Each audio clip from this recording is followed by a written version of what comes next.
लग्नाला जाण्याआधी तुमचीही गडबड होते का? चला तर मग व्हिडिओला सुरुवात करूया, जेणेकरून तुमचीही गडबड होणार नाही. लग्नाला जाण्याआधी मी कोणकोणत्या साड्या आणि ड्रेस घालायचे आहे ते आधीच डिसाईड केलं होतं. त्यानुसार मी एका छोट्या छोट्या बॉक्समध्ये त्या ड्रेसची किंवा त्या साडीची ज्वेलरी भरून घेतली होती. त्या साडीवरची ज्वेलरी आणि त्या ड्रेसवरची ज्वेलरी हे मी ऑर्गनायझरमध्ये टाकली होती. अशा प्रकारचे ऑर्गनायझर मार्केटमध्ये स्वस्तामध्ये मिळतात.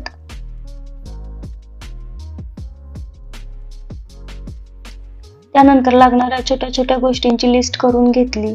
हेअर क्लिप किंवा पिन असतील त्यासाठी एक छोटासा सेपरेट बॉक्स केला, जेणेकरून ते पटकन सापडतील, ऐन टायमिंगला गडबड होणार नाही.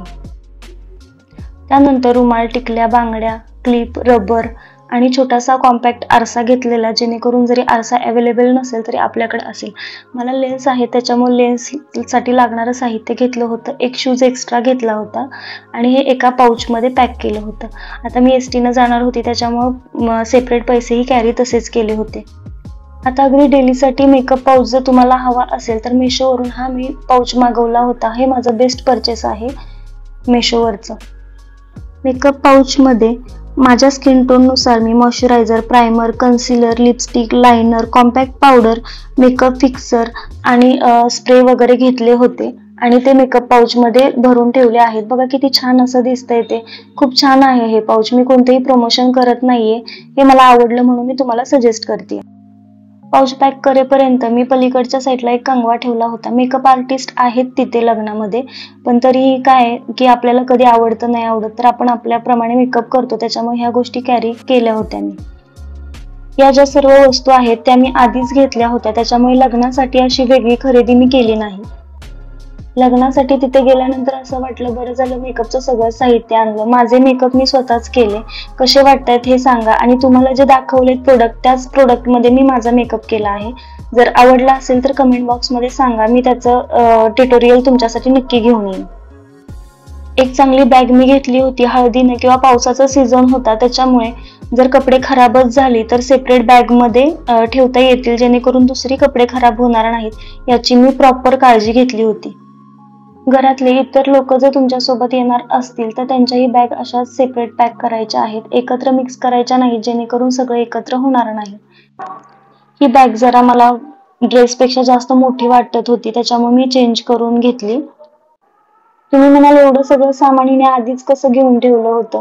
1 वर्षापूर्वी माझ्या बहिणीचं लग्न होतं तर त्याच्यामध्ये मी हे सगळं सामान घेतलं होतं. आपल्याकडे कुणाचंही जास्त लक्ष नसतं आणि आपण काय घातलेलं असतं हे कोणालाही माहित नसतं 1 वर्षानंतर. तर मी त्या सगळ्या गोष्टी घातल्या, कारण खर्च करायला म्हटलं खर्च नकोच करायला म्हणजे थोडक्यात, त्याच्यामुळे मी ह्याच गोष्टी सगळ्या परत यूज केल्या. आणि हे जे लग्न होतं ते नंदेचं होतं. इकडची लोक त्या लग्नामध्ये नव्हती, त्याच्यामुळे मी शक्यतो त्याच गोष्टी घालणं योग्य समजलं.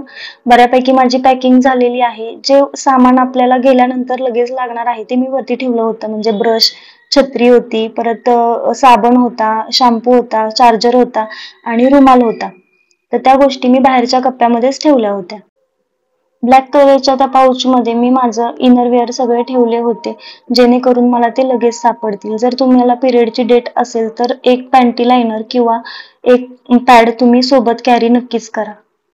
लग्नामध्ये मी कशा पद्धतीने तयार झाली आहे ह्याचे मी फोटो वरती लावलेले आहेत, तुम्ही बघू शकताय. अगदी छान असं सोबर लुक केलेला आहे. तुमच्याकडे जर वस्तू घरात अवेलेबल असतील तर विनाकारण खर्च शक्यतो टाळा. जास्त हेवी ड्रेस असतील तर ते पावसाळ्याच्या सीझन मध्ये नकोच. लग्नाला जाताना सर्वात महत्त्वाची गोष्ट म्हणजे आपलं सामान हे आपण स्वतः घेऊन जावा. जे आपल्याला लागणार आहे ते दुसऱ्यांवरती डिपेंड होऊन जाऊ नका, जेणेकरून तो प्रत्येक व्यक्ती हे प्रत्येक स्वतःपुरतं आणत असतं आणि त्यात पण आपण घ्यायचं म्हटलं तर ते त्यालाही पुरत नाही आणि आपल्यालाही पुरत नाही. तर त्यामुळे स्वतःच्या वस्तू स्वतःच कॅरी करा. अशा पद्धतीने बॅग माझी भरून झाली आहे. तुम्हाला कसं वाटला बॅकपॅकचा व्हिडिओ हे कमेंट बॉक्समध्ये सांगा आणि तुमच्याकडे पण अशाच आयडिया असतील वेगवेगळ्या तरीही त्या शेअर करा माझ्याबरोबर, मला ते नक्कीच आवडेल. ही तुमच्यासाठी शेवटची टिप आहे. जर तुम्ही हेवी ड्रेस लग्नामध्ये घालणारच असाल तर ते स्वतः विकत घेण्यापेक्षा रेंटने घ्या, जेणेकरून स्पेस सुद्धा वाचेल, नंतर ते रिटर्नही होतात. माझी बॅग पॅक करून झाली आहे. तुम्हाला व्हिडिओ आवडला असेल तर लाईक, शेअर, सबस्क्राईब करायला मात्र विसरू नका. चला पुन्हा भेटू नवीन एका व्हिडिओ सोबत. Bye bye.